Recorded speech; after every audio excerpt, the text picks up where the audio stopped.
The miracle-working alpine snowdrop. Now, this little flower is an absolute hero. Just listen to the lesson that it teaches us. Summer in the Alps, and a tiny common alpine snowdrop has flattened out its leaves like tiny green hands to receive the precious rays of sunshine.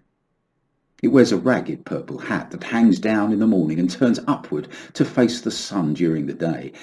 Now, the goodness that it receives from the sun is transmitted down through the leaves, through the stem, and it is secretly stored beneath the ground by this sagacious flower.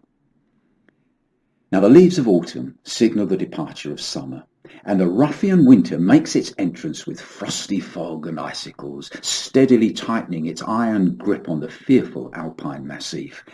Snow falls, and the early delicate flurries thicken to a white blindness. Howling winds hunt each other over the peaks and clash like titans in the crevasses, driving the snow into deep drifts in their fury.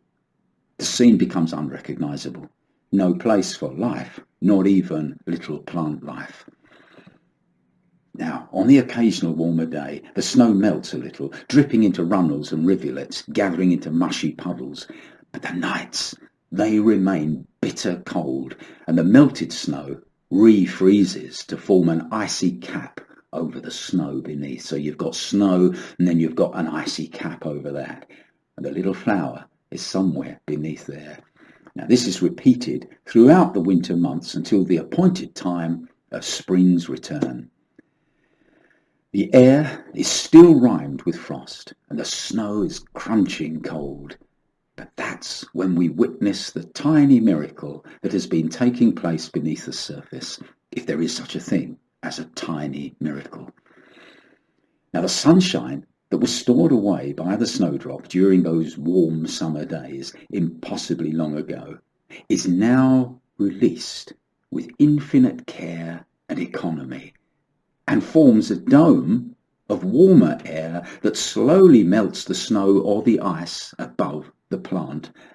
And the world from which this little hero emerges is both cold and dark.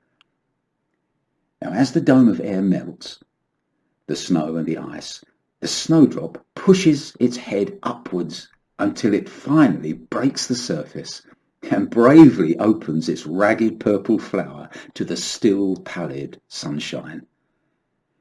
Now, this miracle worker is called by men the Common Alpine Snowdrop, but maybe there's more wisdom in that term than we think, because maybe miracles are more common than we think.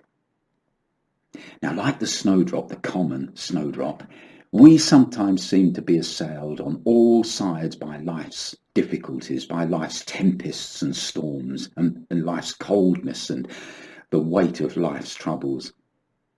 Or maybe it's just one big, huge trouble that's come to us, and it's crushing us down like that heavy shroud of snow that covered the little snowdrop. All the winter snows contained within one misfortune, unexpected and grim.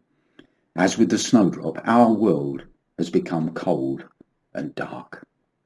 Now, if we have been wise during those times when our troubles were few and far between, then we have a good store of confidence and trust in God that fuels us through those harsher times and enables us to melt our way through, so to speak, knowing that more pleasant days will return in God's good time.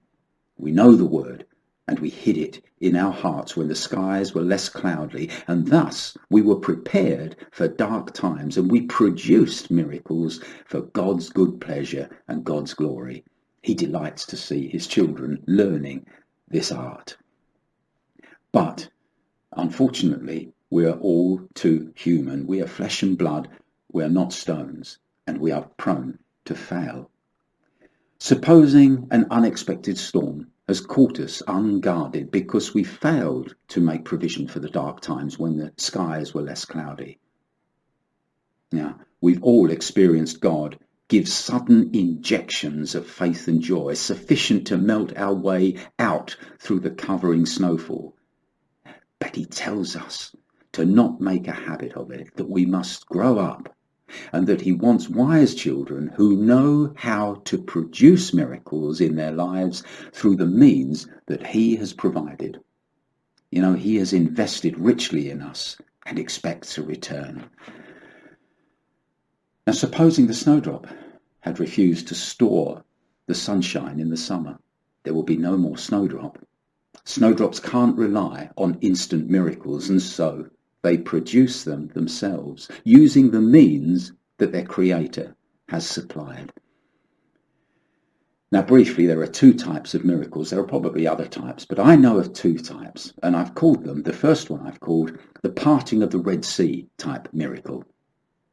What could they do in that situation? They could do nothing. Circumstances had brought them to one of those places that we describe as between a rock and a hard place. The deep sea before them and the armed enemy of Egypt behind them. Things looked bad. What could they do? Call on God. We need a miracle. We are to trust solely in him to perform a wonder. Now, God brings us all to these places on occasions in our lives in order to strengthen and purify our faith. That's the first type of miracle.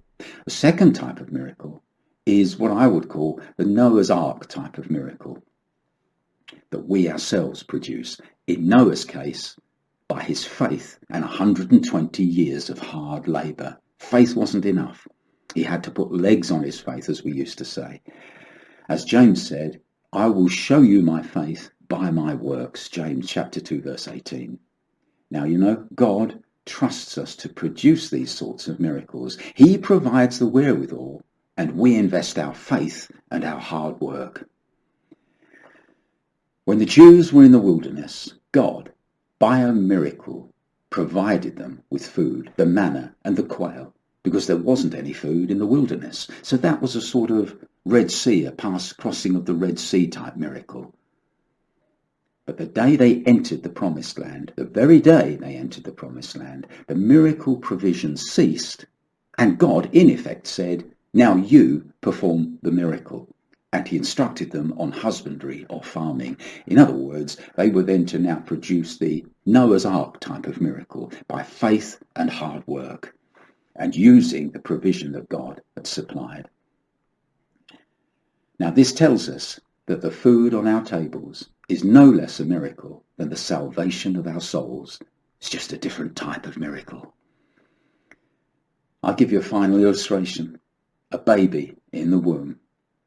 It receives oxygen and all it needs, its food, its sustenance, by a miracle. It does nothing because it can't do anything. But the moment that baby is born, it has to breathe for itself. It has to cry for its food itself. It has to eat for itself. That is a miracle that a baby is producing, just like the not so common alpine snowdrop.